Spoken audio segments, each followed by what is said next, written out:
Hi everybody, I'm Kimberly Charles and I own a wine marketing agency in San Francisco. I've had it for 17 years this year and I've been in the industry for my entire career. And I'm really fortunate to work with a group of people inside and outside of the industry that are just passionate, generous, kind, hospitable, educated, fun, and just really know about the balance that life has when you drink a glass of wine. So I thought that it would be fun for us to share some inside tips on different things having to do with wine. So for the next few weeks, we are going to be bringing these to you via our social media channels. You can follow us at All the Swirl on Facebook, All the Swirl on Instagram, and Charles Com on Twitter. So today I'm going to share with you my insights on Bubbly. Interestingly enough, when I was 13, please don't make this public, but it is a video, so here you go, true confessions. I flew to England on my own. I was on my way to Ireland for the summer. And I flew in first class because they had no further seats in economy, and they bumped me up, and the first thing they said would you like a glass of champagne? And I said, well, of course. So ever since that time, I've been passionate about the subject. I've had the great fortune to work with some fantastic people in the sparkling wine business, even as of today.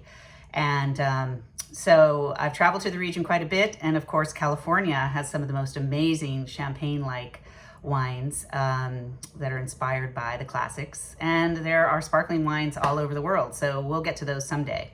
But for today, for this purpose, I just want to show you two things. One is how to open a bottle of Bubbly properly, and also glassware really quickly. So let's get to it. This happens to be a bottle of Pierre Moncuy. It's a beautiful champagne. And here we go. There is a tab on the side. You may not have seen this, but here you go. See, there it is. So that often makes it very easy. It's pre-perforated, so go ahead and pull that off. There's about 6 atmospheres of pressure in this bottle, which is a mount in your car tire. So what you want to do is really treat it with a lot of care when you open it.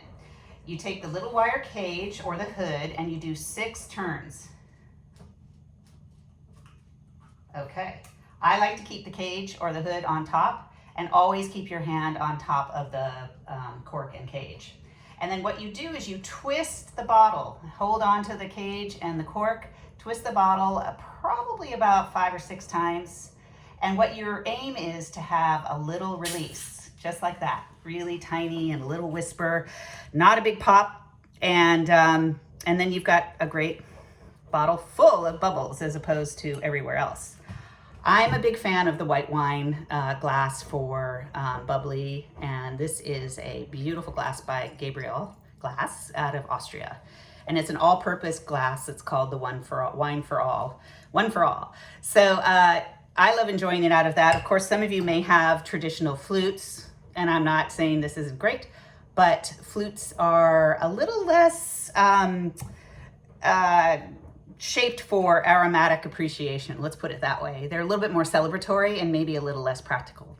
So anyway, chin chin, cheers, salut. Please stay tuned for more videos from us.